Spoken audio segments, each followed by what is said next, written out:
Bonjour, ravi de vous retrouver à la une de l'actualité. L'accélération des transferts de malades du Covid-19 d'Île-de-France. Face à la saturation des hôpitaux de région parisienne, des évacuations sanitaires vont se dérouler toute la semaine. Par voie aérienne d'abord et par TGV médicalisé à compter de jeudi. 3 premiers patients ont été accueillis ce week-end à Nantes, Angers et Le Mans. Les Pays de la Loire devraient prendre en charge plusieurs malades. La moitié des lits de réanimation sont actuellement disponibles dans la région. Et pour lutter contre cette épidémie, les autorités misent sur l'intensification du dépistage. Les prélèvements salivaires dans les écoles vont débuter cette semaine en Vendée, dans quelques établissements retenus par le rectorat et l'agence régionale de santé. Écoutez les précisions du recteur William Marois.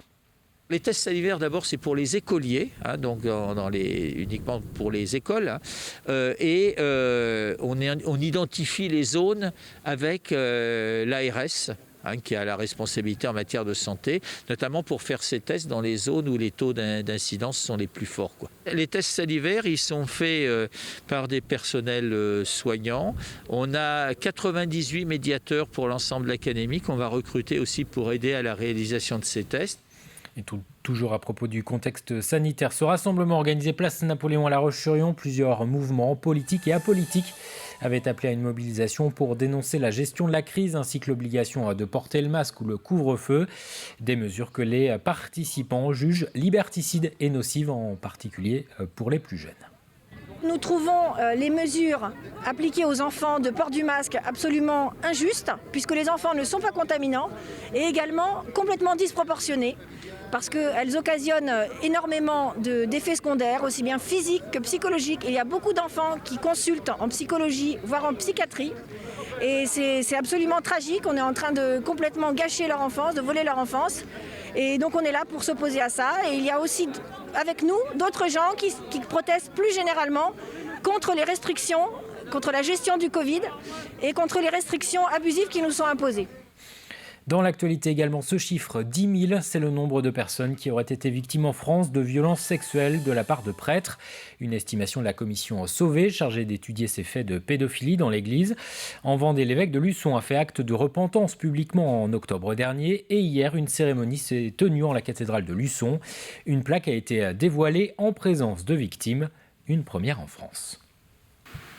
Donne-nous de reconnaître pleinement les souffrances inscrites à jamais dans le corps et dans le cœur des personnes qui ont été victimes de violences sexuelles au sein de ton Église. Par ces mots, l'évêque de Luçon reconnaît officiellement que pendant plusieurs décennies, des prêtres du diocèse de Vendée ont commis des violences sexuelles sur des enfants. Une prière de repentance suivie d'une cérémonie devant près de 250 personnes. C'était quelque chose qui va dans l'ordre de la réconciliation et de la purification. On a pris le temps vraiment de prendre ce silence et de se tenir devant Dieu pour faire pénitence. Pour la première fois en France, un diocèse regarde en face des actes longtemps tenus secrets ou réfutés. Une repentance désormais inscrite au cœur de la cathédrale de Luçon sur une plaque dévoilée par l'évêque ce dimanche. Il a fait un choix de plaque très religieuse. Bon, je dirais c'est son choix. En tout cas, pour les victimes, c'est considérable qu'un évêque reconnaisse les actes. Pour les victimes, c'est complètement une réparation, une première réparation, puisque ça veut dire que l'Église reconnaît que ces actes ont eu lieu, qu'on a été victime. À l'automne dernier, le diocèse de Luçon indiquait avoir recensé 65 enfants abusés sexuellement depuis les années 40. Il serait au moins plus d'une centaine, selon le collectif vendéen de victimes.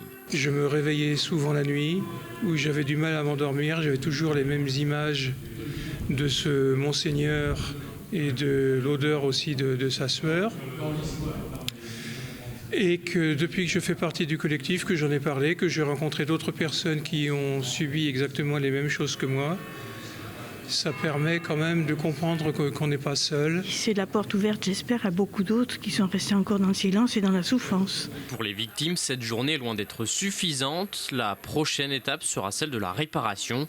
Le collectif vendéen de victimes l'espère d'ici la fin de l'année, à l'issue de la remise du rapport de la commission indépendante sur les abus sexuels dans l'Église. Parlons de culture à présent. Si les salles de concert restent fermées, la pratique de la musique à la maison connaît un véritable essor. Les confinements et le couvre-feu ont incité de nombreux Français à se tourner vers l'apprentissage d'un instrument, en particulier la guitare. Les ventes, mais aussi les réparations ont augmenté ces derniers mois. Exemple à La Roche-sur-Yon, Cyril Guillet.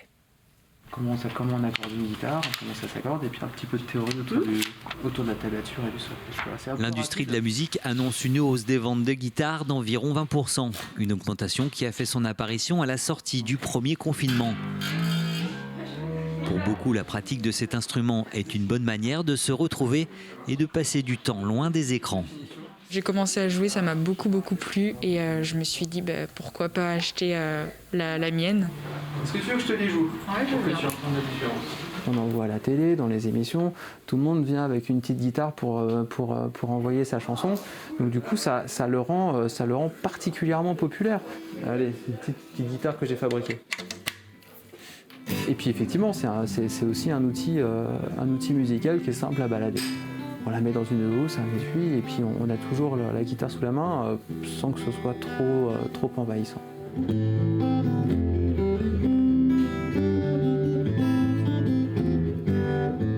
S'il existe plusieurs types de guitares, c'est la guitare folk qui est ici la plus vendue, à tel point que l'approvisionnement de certains modèles commence à être plus difficile. Sur des références, des produits stars, on se rend compte que avant, il y avait du stock en permanence. Là, on commence à parler de délais, de petites ruptures chez le stock. Mais oui, il s'en vend beaucoup chez nos fournisseurs. Il faut commencer à anticiper maintenant les commandes. Donc, on se rend compte que vraiment, d'un point de vue national, la guitare est très en vogue. Là, ça, c'est des guitares que me déposent des musiciens. Le neuf à la cote, mais pendant le confinement, certaines guitares remisées dans les greniers ont repris du service. Jean-Baptiste Laurin voit défiler dans son atelier des modèles vintage plus qu'en temps normal. Si la guitare connaît un essor, la vente de pianos se porte plutôt bien, avec toutefois un bémol. Pendant cette période de confinement, les usines se sont arrêtées et la plupart des produits sont fabriqués en Asie. Donc les distributeurs ont du mal à se fournir et ont des quantités très limitées en fait sur le clavier numérique, un petit peu moins sur l'acoustique. Ce sont essentiellement les composants électroniques qui font défaut et cela a un impact sur les délais de livraison. Ici, les commandes de piano numérique passées pour Noël viennent tout juste d'être livrées.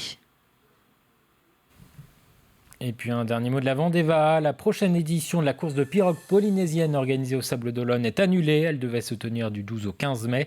Selon les organisateurs, le contexte sanitaire rend difficile le maintien de l'événement. La prochaine édition est fixée du 25 au 28 mai 2022. C'est la fin de cette édition. Très bon après-midi sur TV Vendée.